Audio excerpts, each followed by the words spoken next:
আজ দেশের আকাশ শোকাচ্ছন্ন, কারণ আর ফিরবেন না ফ্লাইট লেফটেন্যান্ট তৌকির, যিনি নিজের জীবন উৎসর্গ করলেন জাতির জন্য।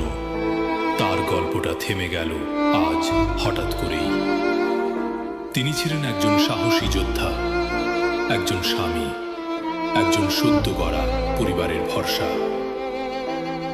মাত্র 6 মাস আগে জীবনের নতুন অধ্যায় শুরু করেছিলেন। বিয়ে করেছিলেন ভালোবাসার মানুষটিকে। ভেবেছিলেন ডিউটির ফাঁকে একসাথে ঘুরবেন, একসাথে জীবন কাটাবেন। কিন্তু এখন সে স্ত্রী একজোড়া নিঃশব্দ চাহনির মাঝে দাঁড়িয়ে প্রতীক্ষায়, যে আর কখনো শেষ হবে না। আজ তার ঘরে আর কেউ ফিরবে না।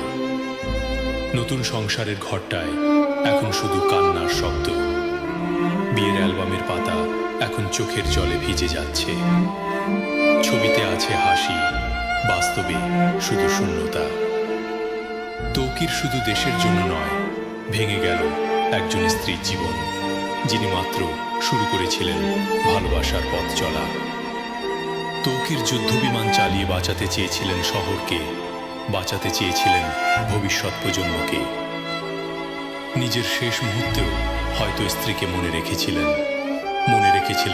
সেই ঘর, সেই চায়ের কাপ, যা তাকে অপেক্ষায় রেখেছিল। তার স্ত্রী আজও বিশ্বাস করতে পারছেন না। সকালে কথা বলেও বিকেলে এমন নীরব বিদায়। তোমার ইউনিফর্মটা ভাঁজ করে রেখেছি তৌকির, তুমি তো বলেছিলে ফিরেই পড়বে। স্ত্রীর নীরব আর্তনাদ। আজ একটি ভালোবাসার গল্প অসমাপ্ত রয়ে গেল, যেখানে শেষ শব্দটা লেখা ছিল না কোথাও।